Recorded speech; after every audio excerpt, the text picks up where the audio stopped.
پشت پرده به بالهای سیاسی اهمیت نمیده و شطرنج باز خوبی. پشت پرده به همه موضوعات میپردازه و با کسی تعارف نداره و تنها خط قرمز ما مردم. ما اجازه نمیدیم که رسانه‌ها از عدم سواد رسانی مردم سوء استفاده بکنند. پشت پرده. مخاطبین عزیز رسانه پشت پرده، سلام. بنده امین فردین، خوشحالم که به همراه تیمم بار دیگه با یک برنامه پشت پرده دیگه با شما هستیم. امیدوارم که هر کجای این کره خاکی که هستید حال دلتون خوب باشه. امروز قصد داریم که راجع به برخی از این شعارهای انتخاباتی کاندیدای ریاست جمهوری 1400 که توسط خود کاندیدا ارائه شده با شما صحبت بکنیم. یعنی یه سری اشعار و برنامه‌ها دادن که کرکوپر و پشم هر کسی که ببینه میریزه. یعنی واقعا من نمیدونم که اینا مردمو چی فرض کردن. تا قبل از اینکه کاندید انتخابات ریاست جمهوری بشن همشون پستای کلفت و گنده داشتن و تو سمت خودشون اگر میخواستن این کار رو انجام بدن قطعا موفق میشدن. و سوال اینجا هستش که این برنامه ها و این ایده هایی که الان دارن به مردم ارائه میدن رو چرا اون موقعی که تو سمت خودشون بودن انجام ندادن؟ و یه سری برنامه هایی که اگر هر کدومش به تنهایی اجرا بشه تحول عظیمی توی سیستم اقتصادی و وضع معیشتی مردم ایجاد میکنه. اما خودتون بهتر از من میدونید هر چقدر ما به انتخابات نزدیکتر میشیم این افراد شعارهای خوشگل و قشنگ به مردم زیاد میدن و چون که مردم هم حافظه تاریخی قوی ندارن خیلی رو زود فراموش میکنن که مثلا آقای روحانی موقعی که کاندید ریاست جمهوری شد گفت اونقدر رونق اقتصادی ایجاد میکنم که مردم به اون یارانه 45 تومن دیگه نیاز نداشته باشن. اونچنان رونق اقتصادی ایجاد بکنه و اونچنان مردم رو از لحاظ درآمد سرشار بتونن در اختیارشون قرار بگیره.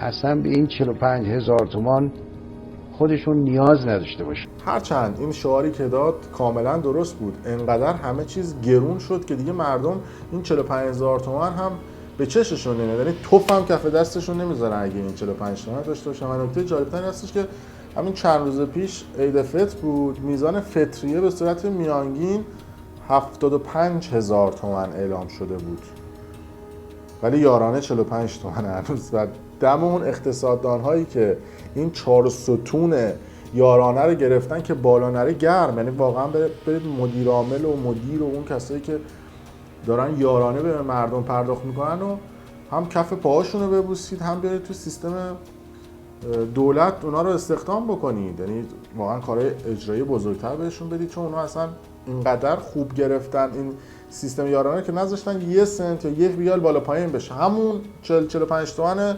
15 سال پیش باقی مونده این عددی که دارن میدن و واقعا هم ماشاءالله چقدر زیاده. اما شعار این 7 نامزد باحاله. اول از آقای محسن رضایی شروع میکنیم که 4 دوره کاندیدای ریاست جمهوری رو یدک میکشه و با رکورد قالیباف تقریبا برابری میکنه و یکی از آرزوهای دیرینش هم این هستش که رئیس جمهور بشه. و جالبه که اومده بود یک شعاری داده بود، گفته بود که من به مردم 450,000 تومان نفری یارانه میدم. و سوال اینجا هستش که اگر آقای محسن رضایی شما میتونید به مردم 450,000 تومان یارانه بدید و به معنای واقعی کلمه سوراخش رو بلدید، سوال این هستش که خب چرا به دولت فعلی که آقای روحانی بود نیومدید بگید؟ بعد شما خودتون عضو تشخیص مصلحت نظامید، سمت‌های گنده داشتید، تریلی سمتاتون رو نمی‌کشیده. و اگر شما حس مسئولیت پذیری دارید و دلتون برای مردم میسوزه، شما که رفیق صمیمی رهبر ایران هم هستید، با هم همرزم بودید توی جنگ، یه توکه پا میرفتی دفتر رهبری، یه توکه پا میرفتی دفتر ریاست جمهوری، سپاه که کلا در اختیار شماست، از طریق سپاه فشار می آوردید که شما اینقدر یارانه‌های گرون میتونید به مردم بدید، چرا تا الان فشار نیاوردید به مردم بدن؟ یعنی منتظر بودی که رئیس جمهور بشی بعد بیا این یارانه رو بدید. بعدش هم کاری نداره که یه دونه طرح شل شخمی به مردم میدی و میگی این طرح من بوده، دولت نذاشته، مجلس نذاشته، ایکس و وای نذاشته. و ازش هم سوال پرسیدن که چرا تا الان این کار رو انجام ندادی؟ میگه که چون اونا هم نمیدونن چی کار باید بکنن، هم میترسن. یعنی کاملا سیستم دولت فعلی رو ترسو و بزدل خطاب کرد آقای رضایی. ببینید از رو بخونم دقیقاً این عبارت شما رو. در صحبتاتون گفتید اولین مسئله‌ای که در دولت من به آن توجه خواهد شد ساماندهی به یارانه‌های پنهان در کشور است و گفتید با این کار به 40 میلیون نفر به جای یارانه 45,000 تومانی یارانه 450,000 تومانی پرداخت میکنه. درسته؟ درسته. خب حالا سوال اینه اگه شدنیه پس چرا تا حالا دولت ها انجام ندادن؟ خب من بعدشون میاد مثلا پول تزریق کنن به مردم واسه خودشون محبوبیت؟ نه، هم نمیدونستن هم میترسن. چون ببینید یک کسی که از یه موضوع اطلاع نداره این بخواد دست به اون کار بزنه یا خراب میکنه یا به دلیل ترس و وحشت وارد نمیشه. یعنی شما معتقدید که میشه ماهی 450,000 تومان یارانه داد 100% بدون اینکه قیمت اجناس و کالا بره بالا، بدون اینکه تورم پیش بیاد؟ 100%. من اقتصاددان هستم دیگه.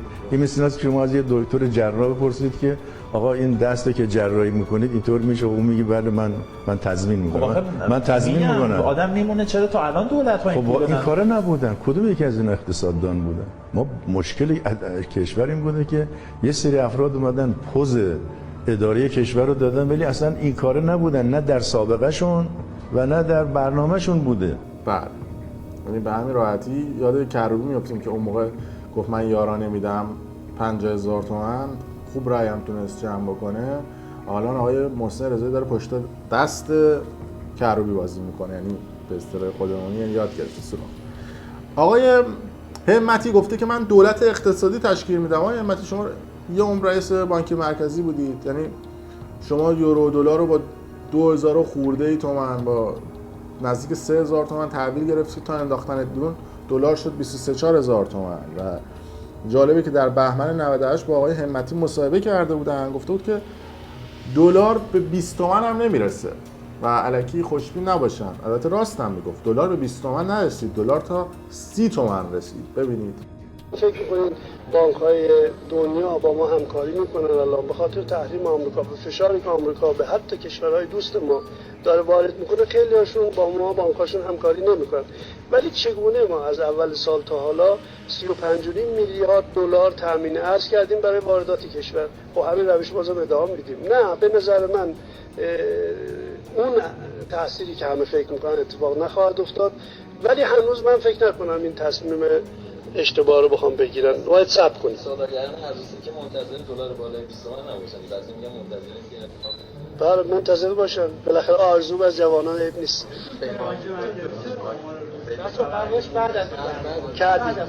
بله. بعدش هم آوردنش توی تلویزیون مصاحبه کردن باش، گفتش که من تو بانک مرکزی اختیارات کامل نداشتم. شما تو بانک مرکزی اختیارات کامل بانکی و مالی داشتی، چرا میگی اختیارات کامل نداشتم؟ شما یا نمیدونی که چی کاره ای یا نمیدونستی که باید چه کاری انجام بدی. بعدش هم پس فردا میشی رئیس جمهور مثل احمدی نژاد میگی من اختیارات کامل نداشتم. کنترل که نمیندازه، هر سمتی که به این افراد میدن میگن ما اختیارات کامل نداشتیم. ببینید کشور ممکنه خیلی از من سوال کنن خب شما رئیس بانک مرکزی هستید، 3 سال هست، چرا در این زمین‌ها اقدام نمی‌کنید؟ من همین اول باید این توضیح رو بدم. بعضا هم سوال شده خب من اختیاراتی فراتر از رئیس بانک مرکزی نیاز دارم.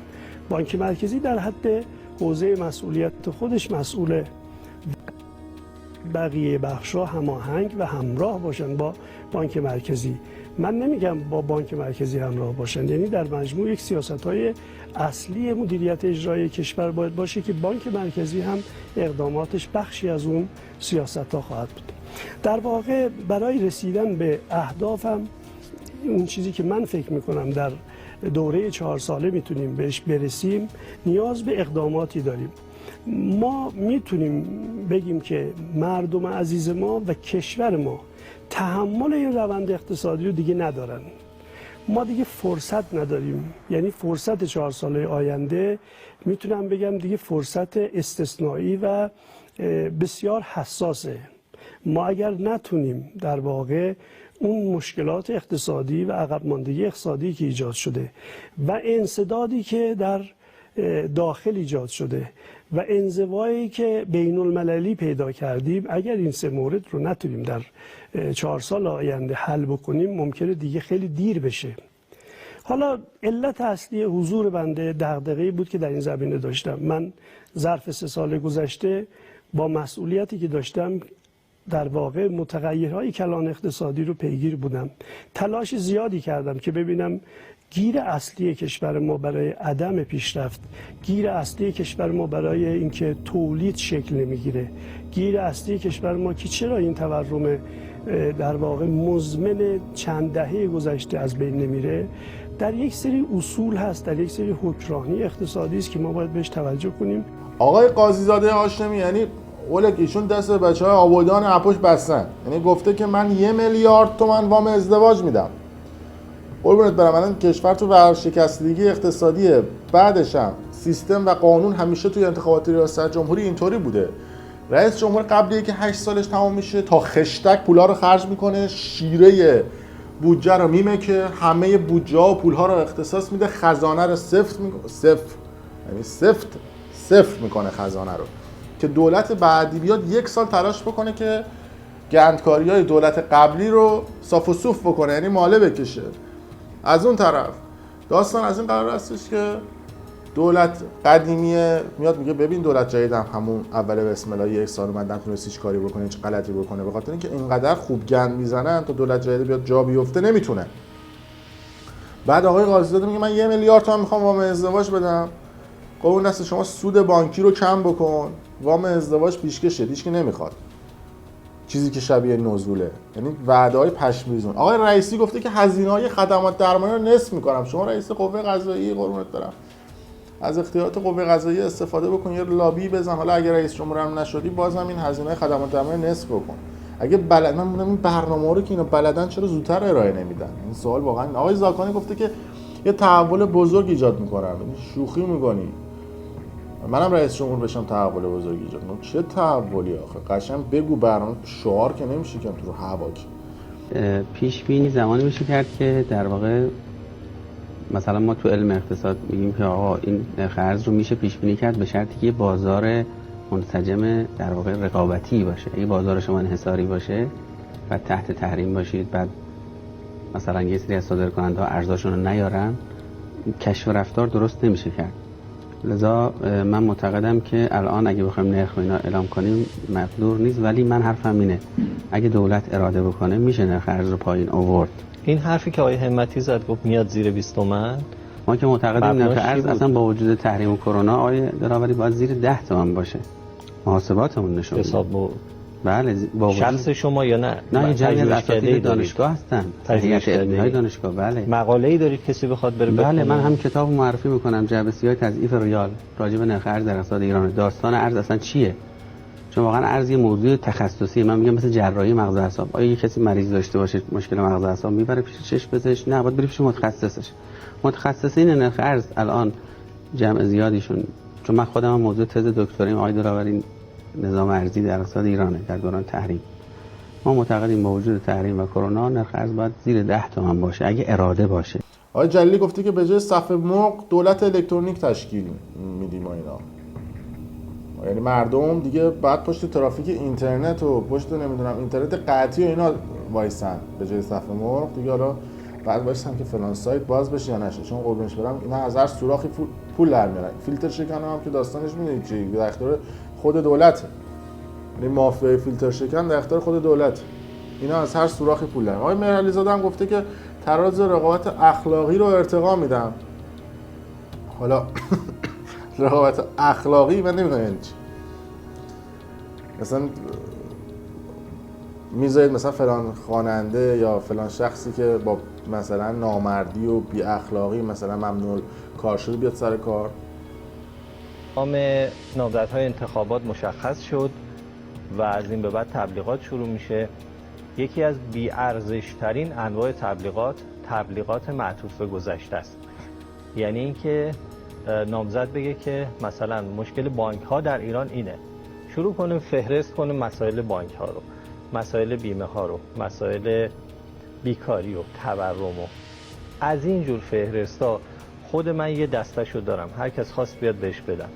یعنی ریخته انتقاد از بانک و اینجور چیزا فراوان ریخته. اگر نامزدی از این روش داره استفاده میکنه بدونید داره سرمون کلاه میذاره.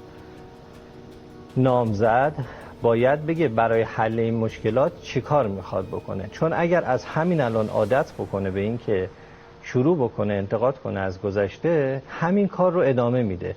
یعنی بعدن هم که رئیس جمهور بشه فکر میکنه بازم منتقده، هی میگه که این ایراد داره، اون ایراد داره، فلان ایراد داره. کار به جایی میرسه که مثلا 8 سال رئیس جمهور، روز آخر دوباره میگه که این ایراد داره، اون فلان، این چنانه، ما باید اینو درست کنیم. بدترین عادت سیاستمداران در هر کشوری اینه. یعنی که از همین الان خوبه که ما واکنش دقیق تری نشون بدیم نسبت به این نوع تبلیغات که برای بعضی از ما هم جالبه. میگیم به چقدر طرف جسارت داره، چقدر داره صریح میگه. این چیزا گفتنش خیلی ساده است، حالا 50 بارم گفتن. تا کسی مشخص و معین راه حل به شما نداد لطفاً ازش نپذیرید. بریم این شعارها واقعا شعارهایی که خیلی باحاله دیگه و امیدوارم که اونایی که البته میخوان رأی بدن با دقت نظر و با تفکر بالا نظر بدن و گول این وعده‌های این افراد رو نخورن. در صورت مرسی که تا این لحظه با ما بودید. اگر دوست داشتید کانال یوتیوبی برنامه پشت پرده رو سابسکرایب کنید، ویدیو رو لایک کنید و برای دوستان خودتون به اشتراک بذارید. مرسی از شما.